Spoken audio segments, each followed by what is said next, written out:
Hello guys, welcome back and thanks for being here. My name is Eric, this is Horus Works, and today we're going to continue working on the Mustang. Now by working I actually mean bling it up a little bit, and why not? I've got most of the mechanicals sorted now on this car, so it's time to treat it to something nice. And where I'm going to start is on the inside because that's where I sit and that's the bit I'm going to see. Come on, let's take a look. So what I've decided to do was basically get this interior looking a little nicer. I do hope it actually ends up looking nicer, but you know, it remains to be seen. The jury's out.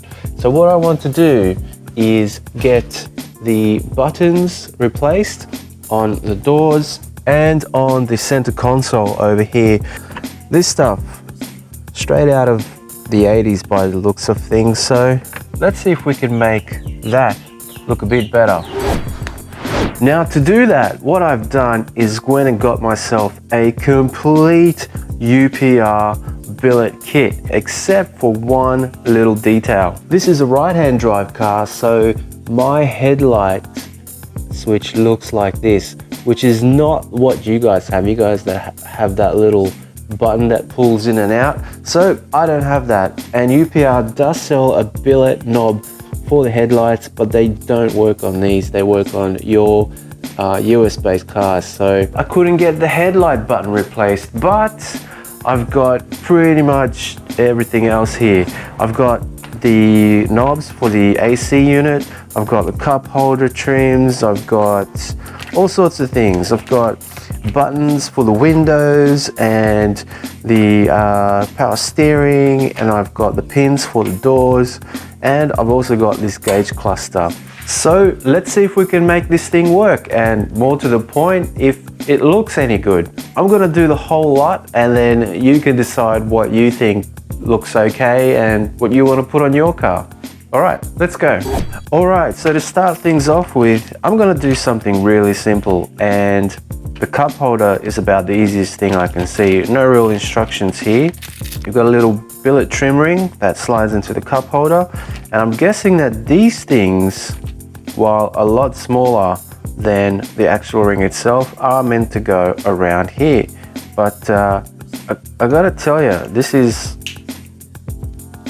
going to be quite tight. Can I get it on there?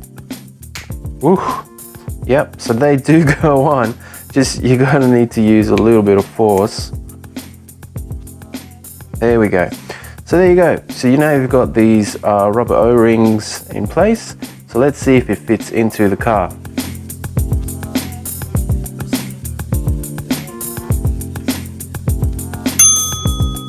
Okay, we got our ring on, and this is the part number for the UPR billet ring.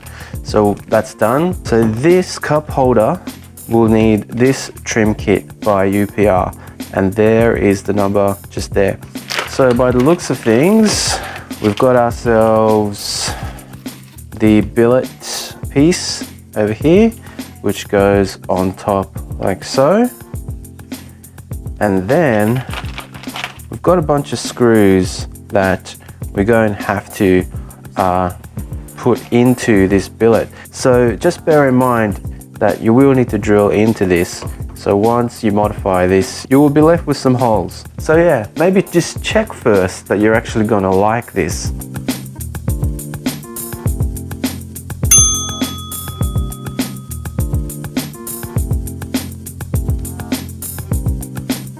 In the kit here, you will get all the screws that you're going to need. You're also supplied with a drill bit and an Allen key as well, by the look of things, to tighten things down. So yeah, basically you will be drilling through this rubberized material here.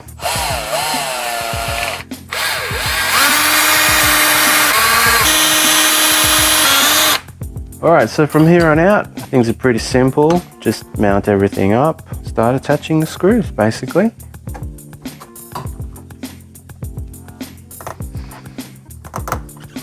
Alright, you can see how you can push them down with your hand, simply because this bit is rubber. You're not going to encounter a lot of resistance here. So I'm just going to take my little Allen key that was supplied, just gonna tighten these down. Okay, so there you go. Now that's on there, and one thing to keep in mind is that this is billet, so if you do decide to use these things, get your metal polish ready, because just from applying this to this metal base, I can already see some finger marks all over the place. So one of the downsides of putting some bling into your car is you're gonna have to polish it for it to look any good. Otherwise, you might end up with a bunch of oxidized and terrible looking metal parts, which might actually worsen the look of your car compared to what you already had. So yeah, just one thing to keep in mind. Get your metal polish ready. So there you go.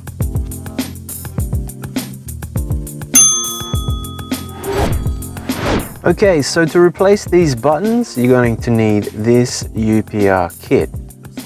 You will find 3 of these. Okay, so they obviously go on there.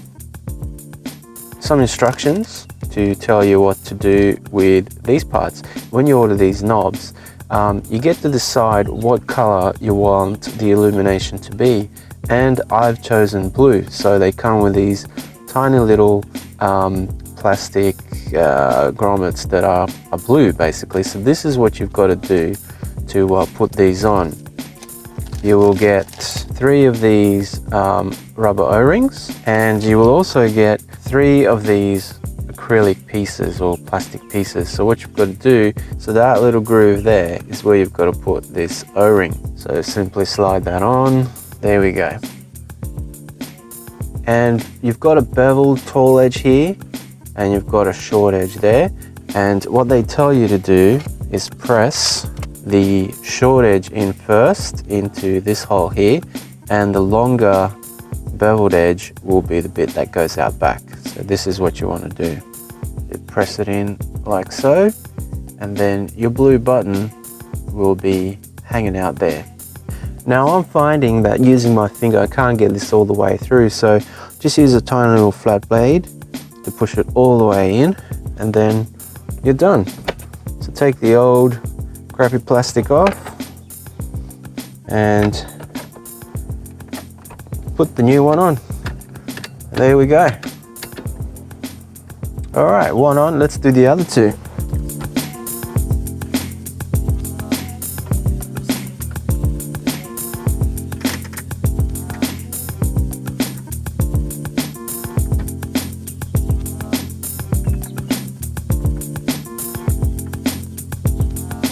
Okay, not too bad at all.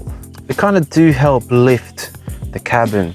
They're a little bit chunkier than what I would like, but yeah, overall a nice upgrade over the stock plastic knobs here. The one thing I will say is see how they're all pointing up, but they're not really. So I can't get this one straight, and I can't get this one straight either. So unfortunately, none of them point exactly to 12 o'clock. But anyway, that's what you get in, you know, a 20-year-old interior that was really probably designed 30 years ago, back in the Fox body days. But all in all, it's a nice upgrade. I don't mind that at all. So now that we've got these and these up in the center console, which is helping us lift our middle bit, let's see what we can do with these doors. Okay, so the door kit consists of this little packet, and there is the product number in case you want it. So let's have a quick look what's inside of here.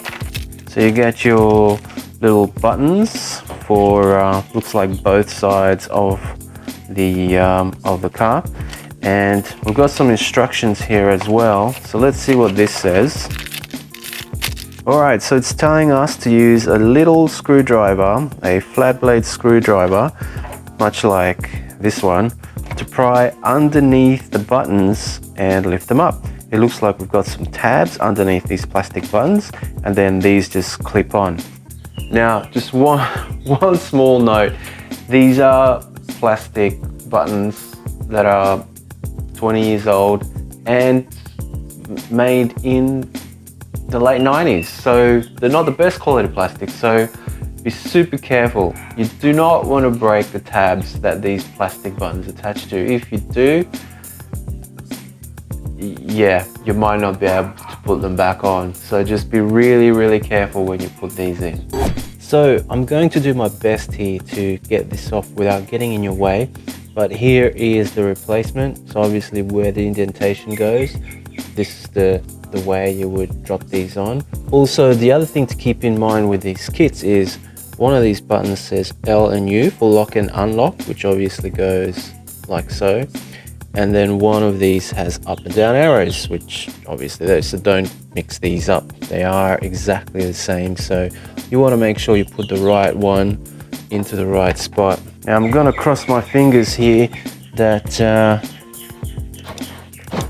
I don't break these, but let's see what happens. Please don't break.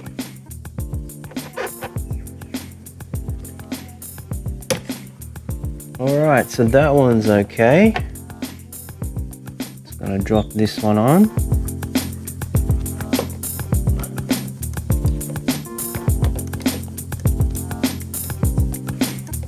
Not too bad. Alright, let's do the other one.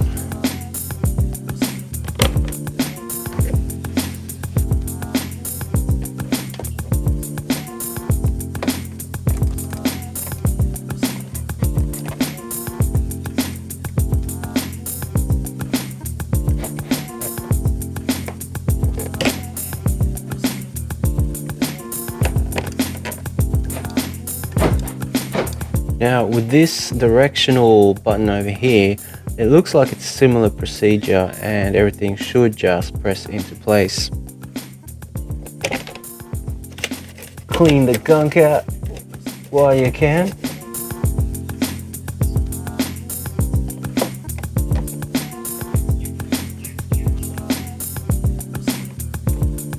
Beautiful. And now this tiny little thing.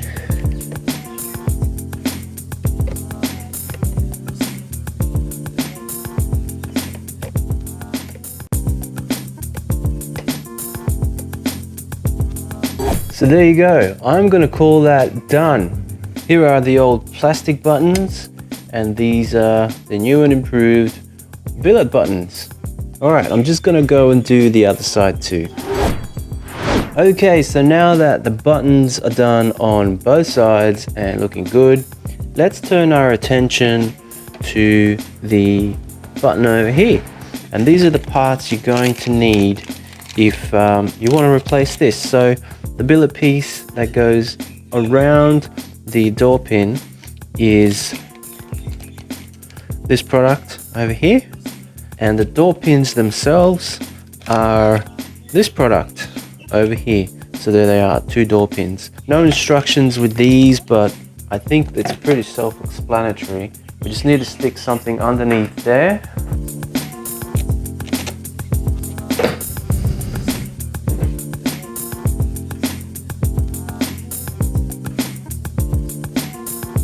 So again, this is pretty simple. This unscrews.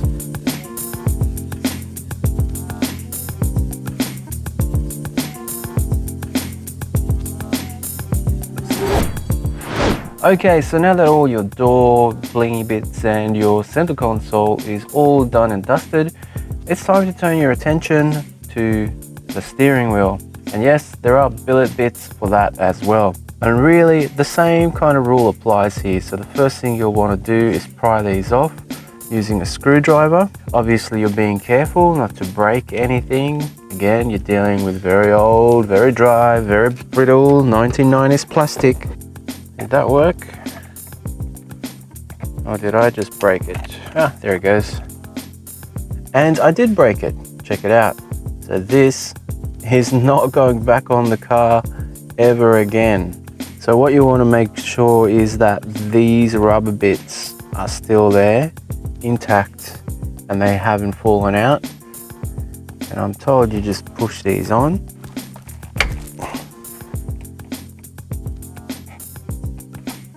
There we go. So that's in place, looking sharp. not bad. Okay, it's the same deal on this side. Once again, just try not to break these. Well, do your best anyway. Ah, hey, I got that one off without breaking it. Good for me. There we go. Again, just make sure that this rubber piece stays intact. It's covering your cruise control buttons, 1, 2, 3. And then what you're meant to do is put the top one on first.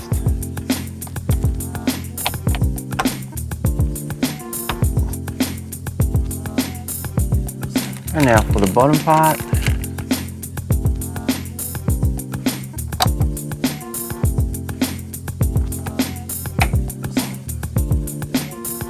Okay, so that feels nice. Everything feels like it's in there quite well. Fancy, shiny cruise control buttons. Okay, so now that most of this is pretty much done, I've only got one thing left to do, and that is the gauge cluster. Now, to do that, we're going to need to disconnect the battery. So let's do that real quick. Hood struts. If you want to see how I put them on, check out the video. But in any case, we're going to unhook this. An 8mm spanner will do it. Okay, so basically now that the battery is undone, we've just got to take the cluster out. And to do that, just drop your steering wheel down as far as it'll go. And then you're going to have 2 screws up here that you need to undo. And to undo those screws, you will need a T20 socket.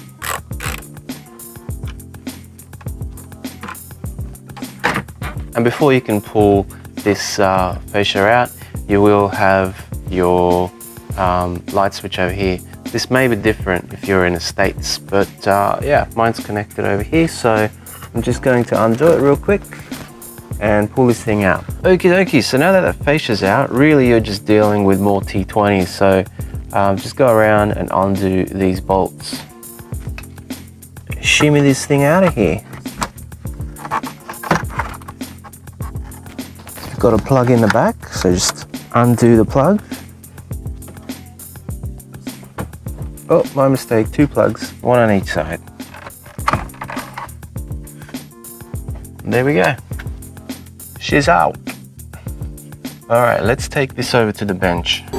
Okay, so once you're at the bench, you're gonna have a bunch of screws to take off like this. I've already gone ahead and taken these off. You've got 4 on the top and 4 on the bottom, just like that. And once you do that, this clear lens and the black frame will come off the cluster. And here is the rest of the cluster. So you just want to put this away in a safe place for now. So this is what you'll be dealing with. We'll be putting this ring on to here, but obviously we have to take this plastic off. Now, this plastic is actually glued to the back frame, so there is no way of removing this without permanently cutting this off, unfortunately. So I'm going to do that. Now, you can try prying it off with a Stanley knife or something else, but I wouldn't recommend that because this is melted together, and this is very brittle plastic, very old plastic, so you're very likely to crack this. What I would suggest is using a cutting wheel from a Dremel and just go around really carefully and cut through the clear perspex wherever it is glued together to the black frame. So that's what I'm going to attempt. Let's see if that works. I'm going to collect these screws. I'll put this aside as well. I'm going to put this underneath here just so it doesn't slide around too much. And let's see if this works.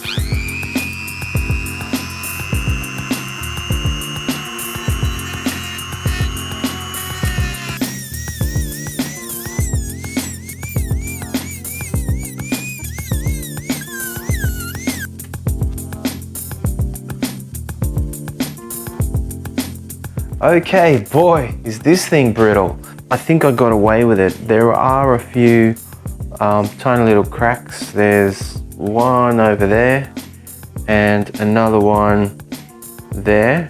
But all in all, I think I saved it. Now, I'll show you this quickly. I had to cut through it, and I've even left some of this clear perspex behind.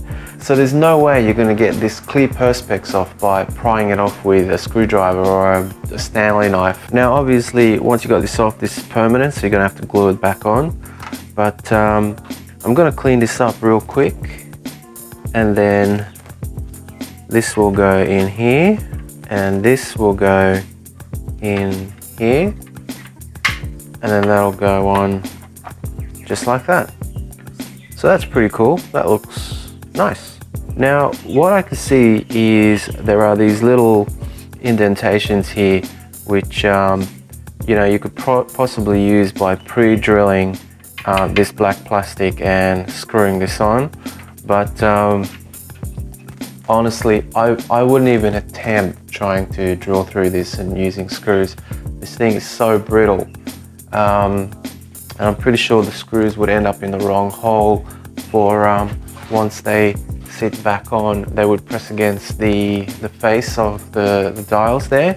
So what I'm going to do is use an adhesive. Now this thing is pretty light, it's aluminium basically, so I'm not too worried about the weight of it, and just use a strong adhesive. So what I'm going to use is this stuff. Now this stuff is made for auto bodies, and it is Sikaflex 227. It is very, very strong stuff. It keeps the panels of your car together. So if you can do that, I'm sure it'll be okay.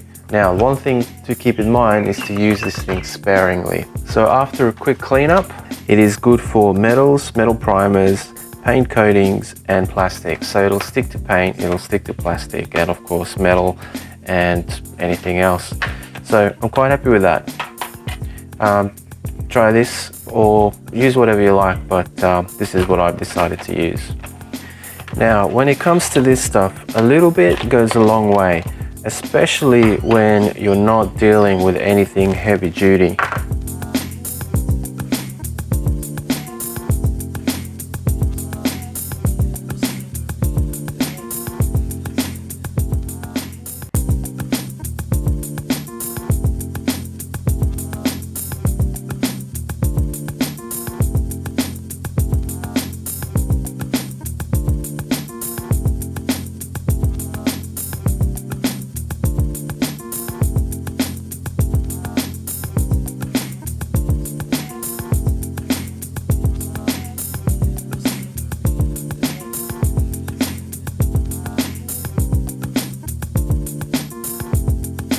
So now that that's on there, I'm just going to let this rest. This plastic curves a little bit, it's not quite flat. So what I'm going to do is lay something on here.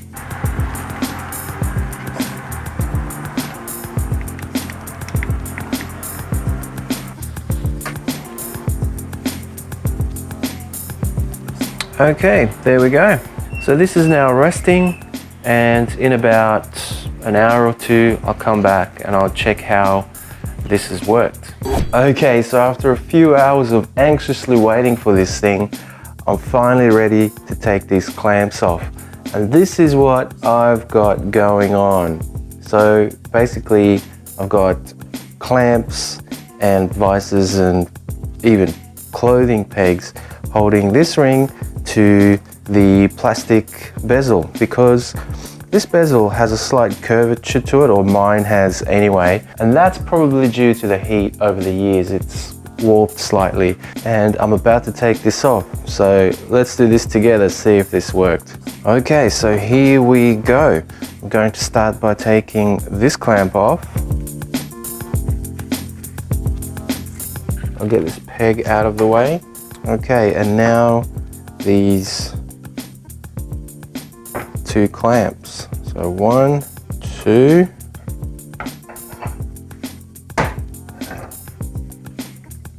Ooh, looking good. So everything is stuck on nicely. it looks like this auto body adhesive has done a great job. I don't know if you can see that, but there's an ever so slight overspill in some areas, down there and just in there. But all in all, this is looking really nice. All right, let's give this a quick cleanup and put it back on this thing. I'm just wiping the ring down, make sure there aren't any fingerprints or anything on this, because after all, this will be sealed. It's time to put this plastic cover back on. Just gonna give it a good wipe before we do. We've obviously cut all of these tabs off with the Dremel, so how are we gonna put that back on? Well, the easy way to do it is use the same adhesive on the edges as we did for the rings themselves. And really, this shouldn't cause us any problems now, because if anything, this is a better solution than having the plastic welded together in many spots. Because now if I ever have to take this back off again, say this falls down and I've got to remove this piece, all I'm going to need to do is take a Stanley knife and cut through the rubberized adhesive. So that's what I'm going to do. Awesome, so that's that. Put this aside because we're done with it. And now really all that's left to do is put this back onto this. One final check for any finger marks or anything like that. But I'm looking good here. And now it's a simple case of popping this back on.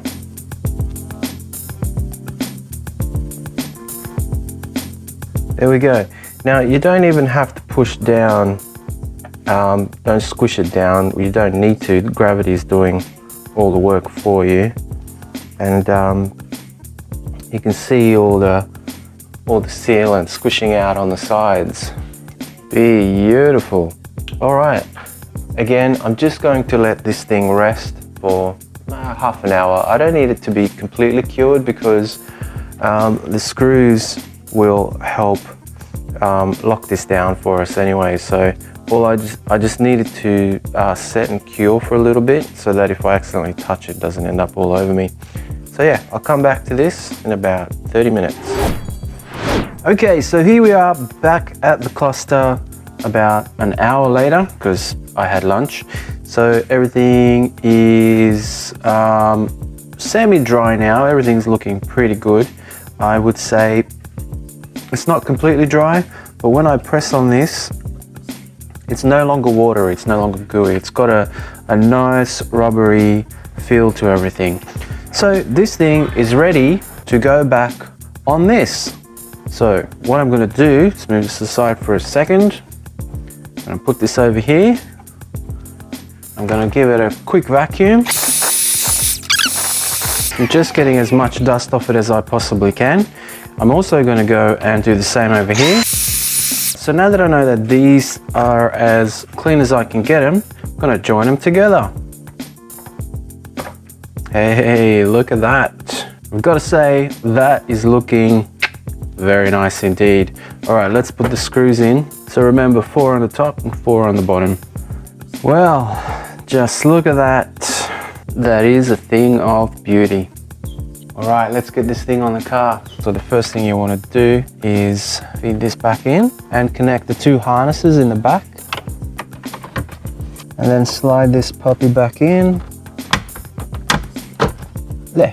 It's time to put the screws back in to their place. Obviously just snug these up. They don't need to be super tight. Now the last thing to do will be to put the bezel back on, or the garnish, or whatever you want to call it. Ta-da! Here's mine.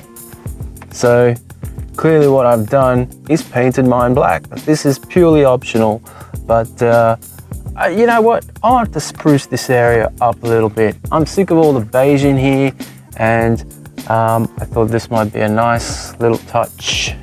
Piano black, or gloss black, or whatever black you want to call it. It's now black, not beige.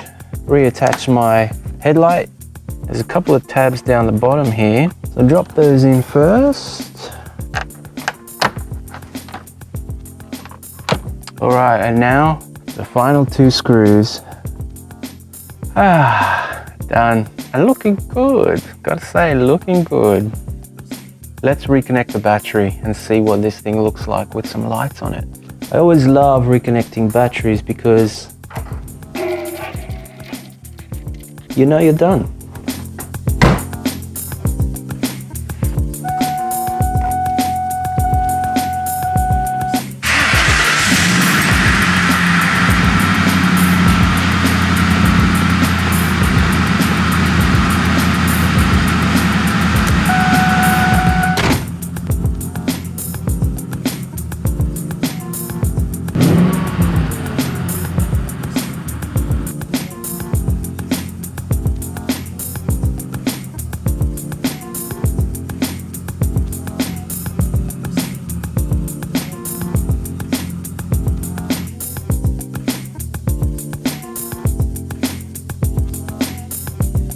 So there it is, guys. That's how you install a billet kit on an SZ95 Mustang, whether it be a Cobra, a GT, a V6, right-hand drive, left-hand drive from 97 or 2002. It doesn't really matter. They're all pretty much the same in terms of the interior, and this video should help you out if you want to install any of these bits. Now, do I like the results? I absolutely do. The one thing I think would be better is if some of my interior trim was black or a dark color as opposed to this saddle. I'm gonna call it beige because it's beige really. So I think a darker color would really help set these shiny buttons off. So am I gonna do something about that? I might in a future video, so stay tuned if you want to see more Mustang videos. And the best way to find out when I make new content for this car is by subscribing. So please give this video a like if you've liked what you've seen today, and consider subscribing if you do want to see more content from me, projects that you can do at home in your garage, much like I have today. But all in all, today this was a fairly simple process, as you can see. It's not even a bolt-on jobs. There aren't a lot of bolt-on bits at all. You literally pop things off and push things on and you're good to go. You know, from the door pins to the buttons to the center console parts, including the cup holder and the AC buttons, and of course the centerpiece of this billet kit, the gauge cluster. I really like all the other parts, but I am very happy with the gauge cluster, especially that I've painted this trim black. I think it really helps set things off, which kind of tells me that if I do the same around here, I'll get a nicer result. So I'm contemplating on whether to pull these door cards off and giving them a coat of paint, a different coat of paint. But to be seen. Make sure you subscribe if you want to see when that ever happens. But all in all, fairly simple job. I hope this video helped you out, and I want to thank you for being here today. But enough chit chat from me. I'm going to do the most important thing that you can do with a car, and that's go and drive it. I'll see you next time.